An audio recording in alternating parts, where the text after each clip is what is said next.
Ladies and gentlemen, welcome back to another episode of Inside the Mirror podcast. I'm back with a very, very dear friend. I'm super excited for this episode. You should be too, because it's about to be rich. And yeah, I won't go. It's gonna be rich. So without further ado, Skye Gullatt. Skye, my friend. What's going on? I feel like you should open up like. Yeah, I didn't know what to do. I felt like, like when you're like, what do I do with my hands? Boop, boop, boop, boop. I don't know.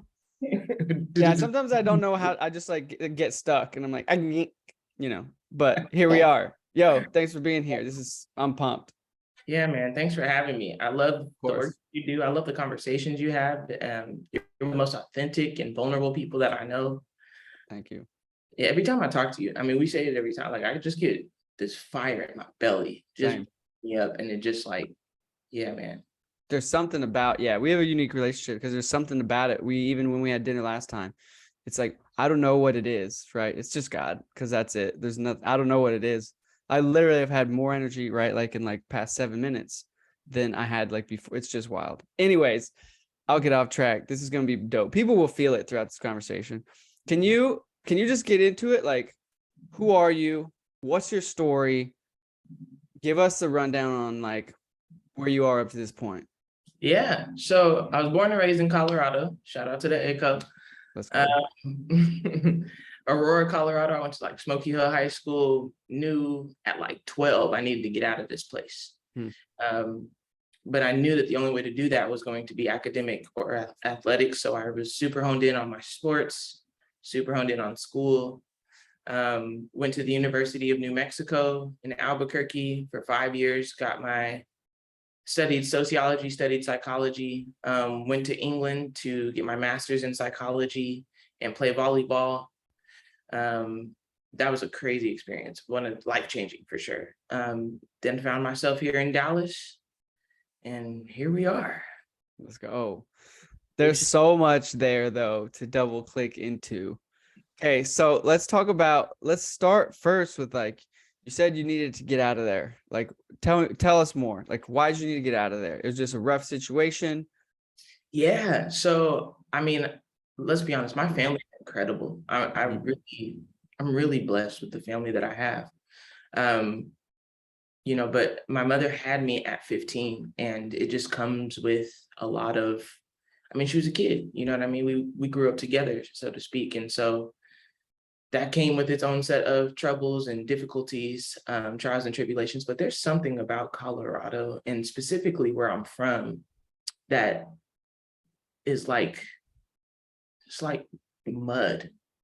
Sticks you, and it's hard to get out of, and you feel stuck. And at some point you fight so much, and then you get tired and you just sit there. Like that's how, I don't know if that makes sense, but that's how I feel about the city. And I mean, people don't know this, but there's a fair amount of gang violence. There's a fair amount of drug abuse. And nobody talks about it. It's really interesting. Colorado, I was exposed to a little bit of everything. So there's a fair amount of diversity where I was, but not a lot of anything. And I feel as though the Black and brown people there are accepted at the forefront. Like it looks pretty. We love all people. We smoke weed, you know what I'm saying? We eat avocado, we like running and stuff, you know what I mean? But as long as you stay in your place. You do a lot of microaggressions in my education from teachers, from coaches. Didn't realize until actually post-grad that a lot of smart Black young women experience a lot of the same things. And it could have been other people that experienced some of those similar things, but those were just the conversations that I was having. So I just knew I had to get out of there at a young age. And so, like, talk about your sports career. Like, that's what got you out, right? Like, that's what took you on to the bigger and better things and kind of moved you physically out of the area. Yeah. So I started playing soccer when I was 8. Ran track when I was 8. My grandmother put me in. She saw the athleticism and was like, yep, we're doing something with that right now. Shout out to her. Shout out to Gigi. That's my girl. So she put me in sports right away. ran track and soccer. If you asked me, I would have definitely liked the Olympics for track. Like that's the place to go, right? And then it's so funny. God works in the most mysterious ways. I had a friend who invited me to an open gym. I tried volleyball once, and like at the YMCA, it was so whack. I was like, this is an official game of keep the balloon off the floor. This is like, this is ridiculous. 3 times. Why can't we just send it over the first time? Like, I just had like, this is just a whack sport. I'm not with it. And I had a friend who invited me to the open gym, and I was like, volleyball. I'm good. I'm gonna pass on that. And she was like, Skye, they play music and they got snacks. And I was like, all right, man, what time? Say less. I'm here for a good time. Mhm. I'm here for the music. All right. And then like I was like, okay, this is kind of fun. Had the coach like come up to me after going to the second or third open gym, and she was like, if you're serious about this, you could get a full ride. I was like, a full ride? I mean, talk to me more. You know what I'm saying? What you mean when you say that? So here's the thing with track, there's a lot of partial scholarships. And in academics, there's a fair amount of scholarships out there as well. So I was just going to piece together as many scholarships as I could. So when she said full ride, I was like, all right, well, let me look into it. I mean, if not for their belief in me and that one friend, I don't know if I would have gone and played volleyball. And I was recruited after playing club like that following summer. So I started playing at 16, which is pretty late, and got offers like a year later. So yeah. And you ended up with a full ride volleyball scholarship? Full ride to the University of New Mexico. Come on. All 4 years there. Crazy, man. It's wild to think about. But then that led to, I wanted to play pro. I had an agent who, I was just another number, I felt like. So he kind of gave me like what I felt like was crumbs at the time. But he offered, he talked to a coach in England who was looking to build a collegiate program out there. So I could play ball at the school, play like a semi-pro league, and get my master's at the same time, because at the time, psychology, clinical psychology was the route I was on. I wanted to go into marriage and family counseling and open my own practice there. And so, yeah, played overseas for a year, got my master's, started coaching when I moved back here for a little bit. Yeah, here we are. Okay. You've had quite a journey. Let's go down the road. Okay. So psychology. What got you into psychology? And then like, tell me about the journey of like getting a master's, but like going down the road of psychology and really like, digging deep into like, who are we? How do we operate? Why are we here? Like the deep, like, tell me about the psychology journey. For sure. So at young age, once again, I wanted to understand why people do the things they do. And I just had a natural curiosity about the way the world works, but especially people and their behavior. And when I got to high school, I was in this thing called the IB program, International Baccalaureate, which is like AP on steroids, y'all. They had like focuses and 6 subjects and things like that. And for my 6th subject, it was psychology. And Patricia Wetmore, she changed how I thought about the world, how I saw things. She taught me a lot. She believed in us. She ran the psychology program in IB at Smoky Hill. And she had a similar background. She was a dancer, or similar, not background, but interest. She was a dancer, had psychology, was the only Black woman in the IB program, one of like maybe 2 or 3 teachers. And she would like make it a point to not give us a pass. Like, I'm a be hard on you because the world is going to be hard on you. And you're up against a few more things as a Black woman. So, yeah, so seeing her, being really cultivated by her, and I don't even know if she knows that, but I greatly appreciate her because she sowed that seed. And I mean, then that's when I found out about like sports psychology and motivation. And even when I got to college, I had this resistance towards seeing a psychologist because it was forced on me once my family found out some of the more traumatic things that I faced in my childhood. They wanted to force me to therapy, and their hearts were in the right places, but Sure. you can't force anybody to do anything they don't want to do. It's not gonna work. Yep. So got to college, had enough stillness around me where I realized, oh shoot, I did go through some really traumatic things. And that was my first time being on a couch and actually going through therapy myself, saw the benefits of it. And then in school, I had all of these other great influences like Dr. Sonia Rankin at Rankin Gibson. She's at the University of New Mexico. She taught the class Race and Law, changed everything. Dr. Candelaria, he taught Christ and Culture. That really sent a pivot in my life because at one point I was agnostic, borderline atheist, really wanted to be atheist. Why? What was it? What was it? Was it the psychology journey? Was it your personal journey? Like, man, yeah, it's a whole life journey. Like I grew up Baptist, and my grandmother, she practiced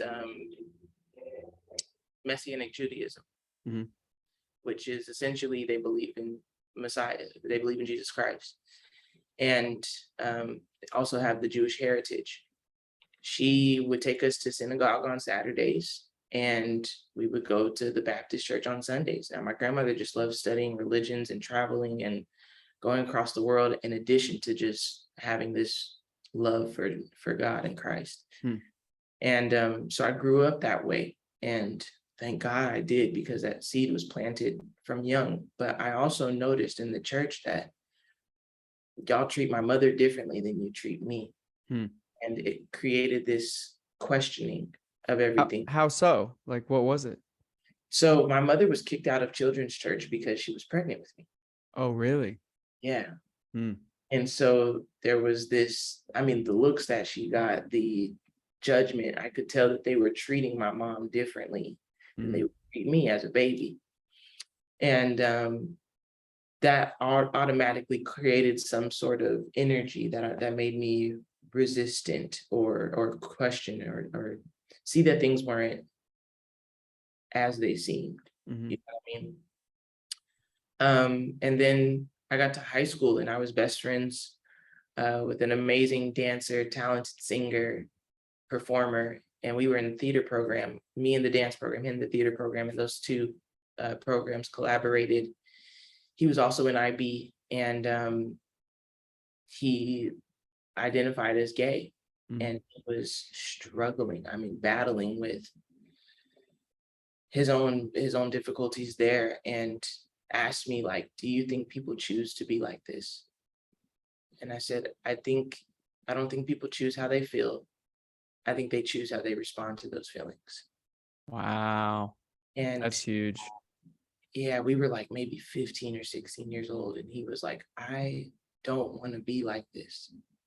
And I could tell he was tormented just in his, like, in battling that, and in himself feeling a certain way and wanting to not feel that way because of how he thought it was right or wrong. And then going to a church where they have like this resistance towards them and this, their noses in the air, so to speak, toward people that are having this kind of conflict, as if that conflict isn't enough to go through to feel one way and not want to feel that way. That's a conflict in itself. And now people are turning themselves away from you because of that conflict, when in my mind, the pregnant teenager and the gay high schooler should be on the front row of the pews. Yeah, 100%. Because they need God and community the most. Whether you agree or disagree with their lifestyle, what they don't need is for you to understand what they're going through. They just need you to hold their hand through it. At least that's my understanding now. But after that, that created another layer of like I don't know. That was like strike two for me. Mm-hmm. Then got to college and learned a lot of American history that they don't tell. And that was like strike three. How could you be all knowing and all good and this thing happened to people that look like me? How could you be all knowing and all good and this is happening in the Middle East and at the borders of this country that says a pledge of allegiance and says under God? It just didn't make sense to me. And science did, psychology did. I couldn't make sense of it. And psychology, I'm not sure that it has the same energy, but sociology, that's what my second bachelor's was in. Mm-hmm. There's a lot of atheists in the space. Sure. And so psychology, not as much, but sociology and anthropology, there's a fair amount of atheists within these spaces. And so they don't, I mean, they kind of scoff at it, scoff at religion, scoff at believers sometimes. And that didn't help me anymore. Sure. It made me do the same. I just followed suit. Science made sense, God didn't. So Okay, so then at what point, because now like you're a strong believer, so like help me connect the dots from where you just landed to where you are now. listen, the irony of it all is hilarious. It's powerful. Humor. Yeah, so the class that I mentioned before, Christ and Culture, Mm-hmm. it was the first class where God and science weren't a contradiction, but rather posed as proof of one another. Mm. He was going through, psychology. I've been reading people my whole life because I've studied behavior, right? Mm. So I've been a psychologist from young. I could tell he was a believer. I just didn't know to what extent. And he was kind of leaving some ambiguity there intentionally. So he was going through the story of 2 fish and 5 loaves and sharing the lunch from a child and spreading it with, multiplying it. And at one point he goes through the meaning of being full, both in the Greek and Hebrew and in English, studying the actual root of this word. And saying that instead of thinking like my stomach is full, like I can't eat anymore, what if everybody took a piece of fish and a piece of bread and passed what they had to the person next to them, and everybody is sustained until they get their next meal? What if it's just enough to hold everybody over? Is that miraculous? And it was like, I never thought about it that way. Wow. And he went through several stories within mythology, within other religions, within Hinduism, within Judaism, and just kind of walk through how these things may not be as miraculous as they seem, or how they could be. If gravity is enough to hold us down, and hold us just far enough away from the sun to get its warmth but not be burned by it, isn't that miraculous within itself? And so that was the first time where I was like, okay, well, that kind of let down my guard and started to open my mind to let me explore this a little bit more. That was the beginning of it. And then I met Jasmine, which is my best friend, lives in LA, screenwriter, woman of God who never pushed it on me. She just asked me questions, was curious. She leaves her door open. I would leave my door open. She would be playing a sermon out loud, and it would just happen to speak to exactly what I was thinking or going through or experiencing.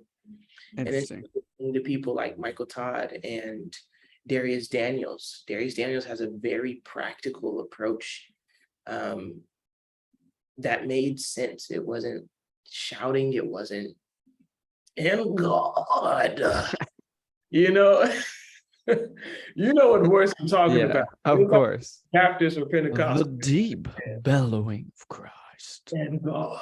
Yeah. Would come. And then, yeah.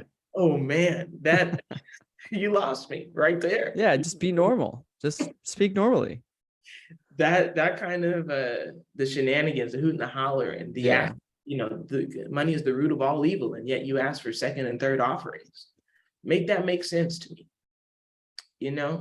The Black community facing some of the things the Black community faces, and we giving our money to a church which with a pastor that's clothes rich, car rich, and money poor. Make that make sense to me. Mm-hmm. Now in this phase and stage in my life, I'm understanding that I was more turned off by the way people were handling God, name thereof, than I was with God himself. But yeah, that's good. Representatives that turned me away. Yeah, that's huge. That happens with all kinds of things, right? All religions, all groups, all anythings. The people that are misrepresenting anything, they can turn off people to the actual value of the group, the idea, the religion, anything, right? We see it whether it's race, religion, right? Like we look to the poor examples and then they can keep us from the value that's actually behind them. Yeah. You agree? Right? Yeah. Talk about like can be grimy. Yeah, like talk about, right? Like you've even mentioned it and we've talked before. Talk about how about this? Talk about what we don't talk about when it comes to race in America, right? Like we've had a lot of conversations past probably 3 years or whatever it's been. But still it's like, or 1 year, I don't know. How long has it been? It feels like it's been 10 years. 1 year, but I feel like I've known you for Okay. Oh, no. I mean like in the country, but no, I know I've known you for years. Yeah. But I mean like the race conversations have like come back up like the past few years because of everything. So what do we not talk about from your own experience, right? It's not to knock anybody or any group, but it's like there's validity and perspective that just doesn't get shared because, right, the minority is the minority. So the majority just doesn't know and they don't have the experience or the perspective. So some people just don't know. Well, they don't know. Yeah. So, I mean, it's very common in human behavior to group together, right? We're social creatures. And at one point in time, that was critical to our survival, right? Was grouping together. Tribalism was essential to, whether you had the right amount of land and resources to sustain. That took a shift in, I think, the 15th century, where there was an opportunity for capital with indentured servitude, right? Because slavery existed long before that, but it was indentured servitude where you work off your debts for a certain person, and then or whoever you owe, and then after 7 years, it's like null and void, right? These things go all the way back to like biblical times.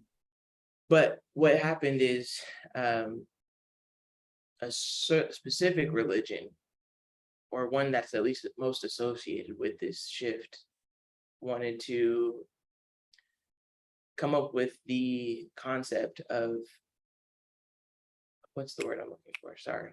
Like inferiority over, like create hierarchies based on race, right? In order to justify capitalism when it came to enslaving African people and doing it and making capital from it. So I think people don't quite understand, as far as what's not being said, is like the real purpose of a social construct like race, right?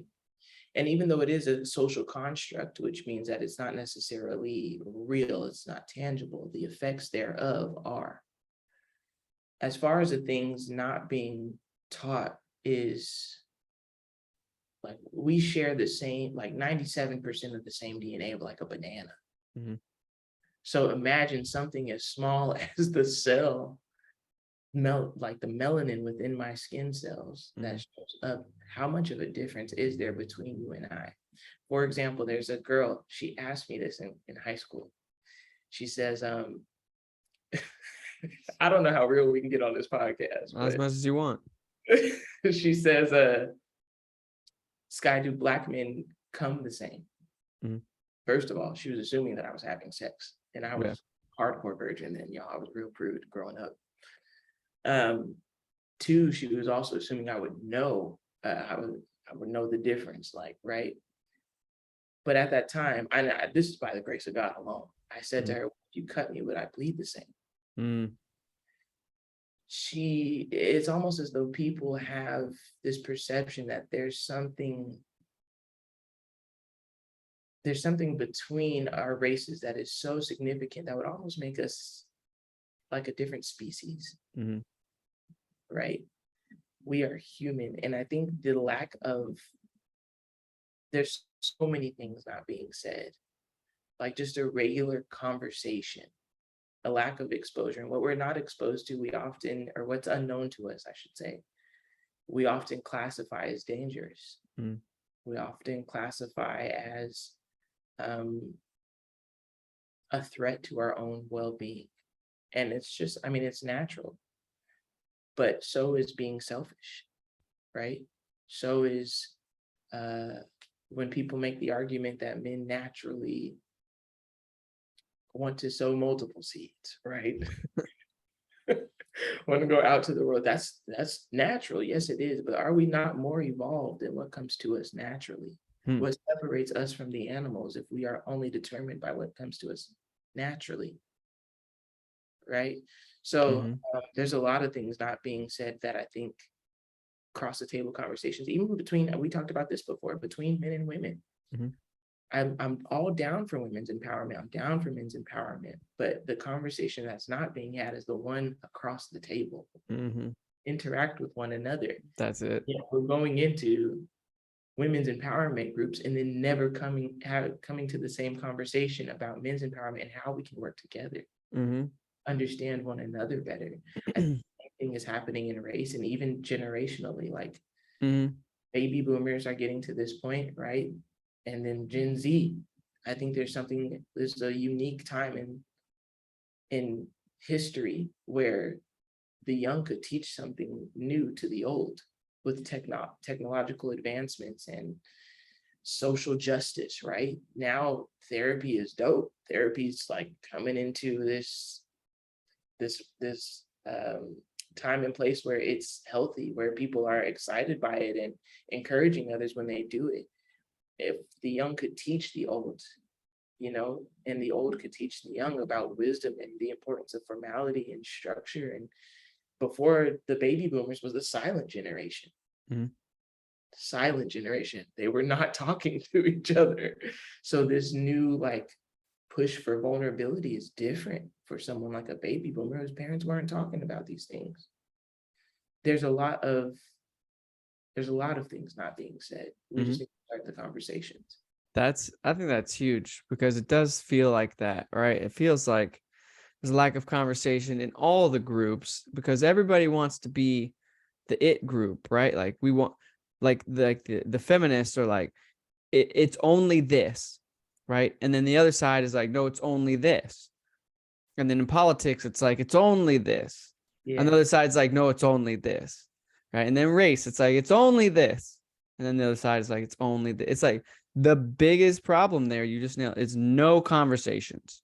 Mm-hmm. It's extremism, right? Like even to the feminine and masculine conversation, it's extremism. It's like only one is right and the other is wrong. Politics, only one is right, the other is wrong. Race, one is right, one is wrong. That's the biggest problem. Well, then how do you, right? And then to your point, how do you fix it? We have to freaking talk. You have to speak.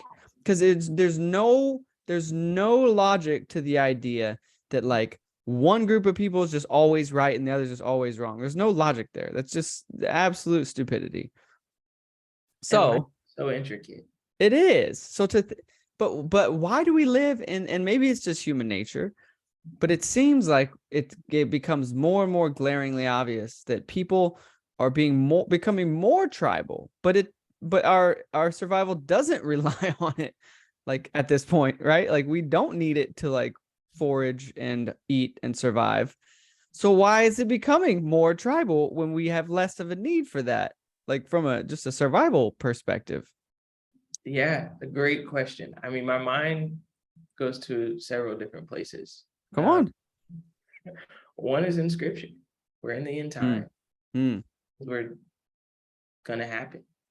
And it was projected to happen like this. With that being said, I also believe that there's a shift coming. what do you mean? I believe that, yeah, I don't want to dive too deep into the spiritual aspect. Feel free. But I believe that there's a shift coming. Like there's Mm, more, I'm seeing more and more believers. mm, And we are so blessed in this country to be able to talk about our faith. There's people who mm, are being, whatever that faith may be, right?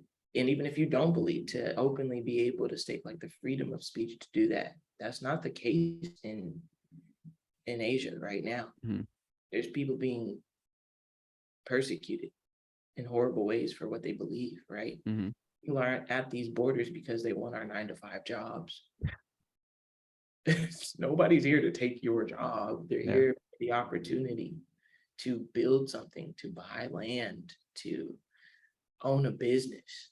They're here for a true chance at freedom. So I think there's also, we've talked about this before too, like the Western perspectives that prevent us from, like when I was in England, they knew so much about American politics. They knew so much about American music.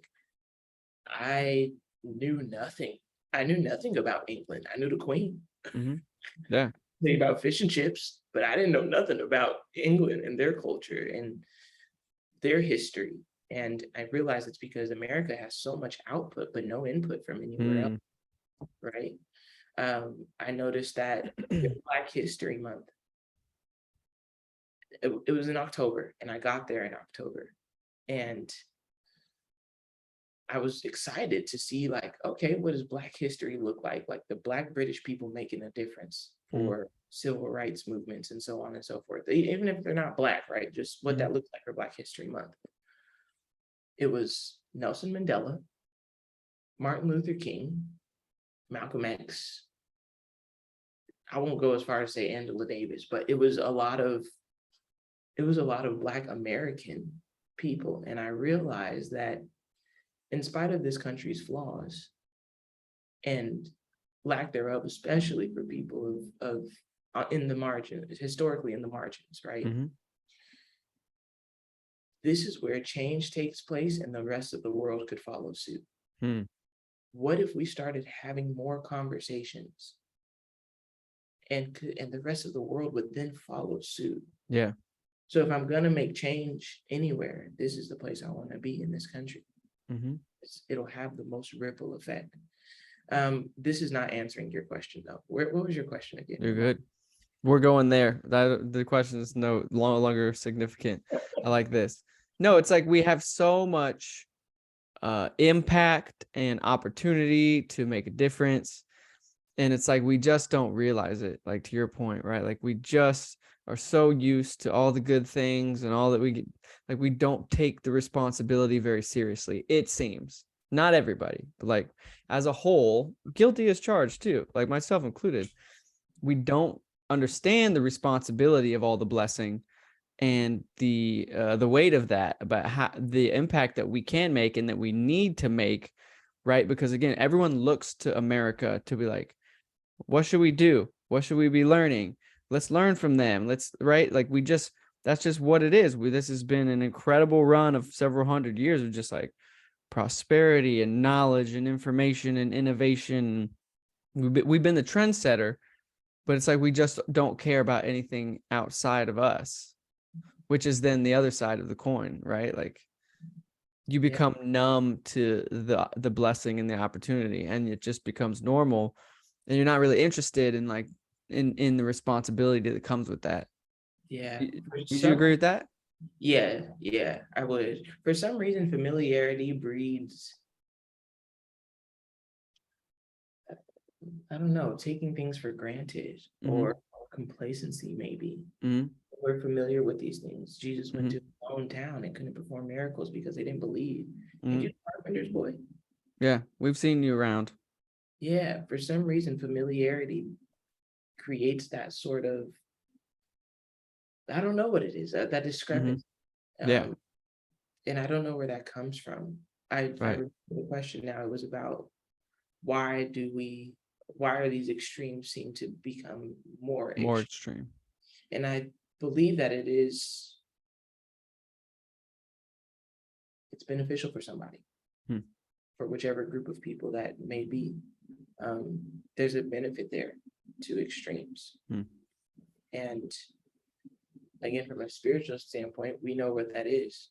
Mhm. Or as a worldly view, I mean, it could be a number of things. It could be the rich wanting to remain rich. It could be, um, those people in power wanting to hold on to that power, and Mhm. stratification creates that, or more, the more deepening and widening of those gaps creates more power, or I don't know. I don't Yeah. know. I believe that the tribalism aspect for sure is instinctual, and the ego, I mean, naturally, just if we look at more of the individual basis, the ego is going to do everything that it can to survive. Mhm. And most times that means not taking chances. That means staying in your comfort zone. Mhm. It's not interacting with new individuals, because here is where I know for sure that I'm going to live, right? That I can survive in this place. Mhm. Ego is a very dangerous and manipulative, um, a very manipulative thing, and it'll keep you from doing things that actually bring joy and bring life and can cause you to live, right, to the Mhm. fullest extent. Mhm. But those things are taking risk, right? Taking chances. That requires some faith, right? That requires you to go out on a limb, start a conversation with someone new. Your mind will be open to new things. It's talking to someone from a different culture, new food, right? New ways to love one another, new ways to dress, right? Clothing. Like, what bad thing could come from talking to somebody of a different background? We just seek comfort. That's my own, right? I posted something earlier from Terry Crews about seeking discomfort. He's Mm. like, you should be so scared when you're comfortable. It's the worst thing for you, right? Like, comfort is the worst thing for you because there's no growth. There's actually no joy, right? It's just remaining where there's nothing that could harm you at all, right? Like, but at the same time, like, discomfort is the only way you grow, you learn, you actually experience joy because you learn new things and you meet new people and you experience new experiences. That's all happens outside your comfort zone, right? I'm not saying you have to go like run a marathon, like, but little small things getting outside of your comfort zone is how you like grow. And when you grow, your eyes open up to new experiences, and then you find more joy in the experiences. And it's like, that's where life really is, right? Like, So then there it is. The reason why things are becoming more extreme is fear. yeah, that's it. It's rooted in fear. Yeah. Everything else is a secondary emotion. Anger, um, sadness, I don't know. Everything that you could hide fear with. Yeah. Uh, even becoming, yeah, man, it becoming more jaded in relationships, or um that's like a fear of rejection, right? So, 100%. right. I'm trying to think of an example. Um, But then I, we have social media, which just perpetuates the, hey, you're right, you're right, you're right. So then we just tune into the people that agree with us, that tell us like we're right, and okay, good, because it's good to know that I'm right because now I feel okay, and then I don't have to feel uncomfortable, that's good. right? Because then tribalism is back to the question. I think a lot of it is social media provides opportunities for like instant tribalism. Like, let me just go find all the people that are in my feminist group or in my toxic masculinity group or my Republican or Democrat group, right? Like, we just go find the same people, but now everyone has the opportunity to be instantly tribalistic.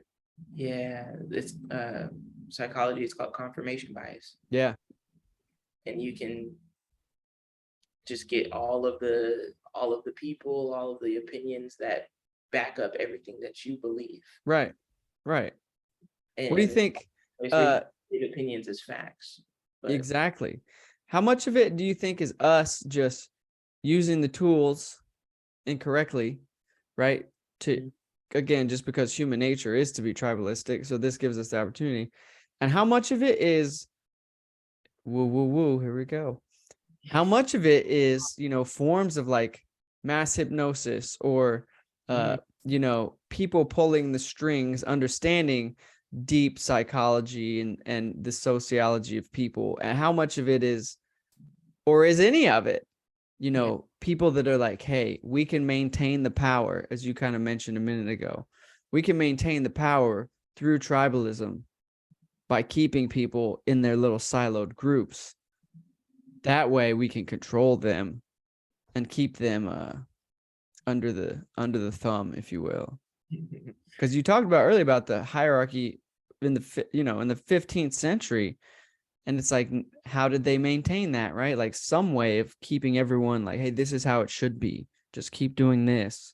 Slaves are good, servants good. Like you stay here, you stay here. And now it just seems like it's just a new form of that. But that's the question, right? Like, is it all just by chance, or are there some people or entities that are like, hey, this is how it should be? That's a great question. The short answer is I don't know. Sure. But what do you think? My thought, it kind of goes back to this ego. There's like a negative. As long as there is light, there's going to be a negative force that raise up against it. And vice versa. As long as there's darkness, there's going to be light that appears. It's good. Whatever you believe in, if that's karma, if that's the law of reaping and sowing, if that's yin and yang, there's always going to be opposing forces, right? Which is all the more reason why we need to have more conversations like this to be the light that we want to see in the world. That's good.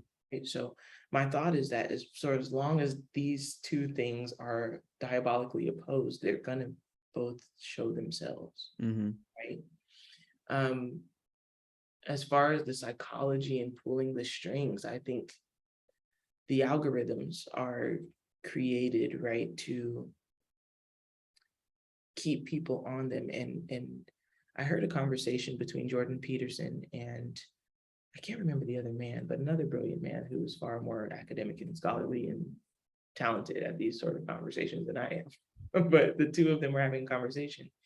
And Jordan Peterson says, pleasure has no permanence. And if you think about it, nothing does, right? So you can get caught going down these rabbit holes on social media, right? Or a drug addiction or a sex addiction or a food addiction, right? As a personal trainer, I realized how many people did not have issues with food. They had emotional problems. They had problems with their parents. They had an rejection and abandonment issue. You know what I mean?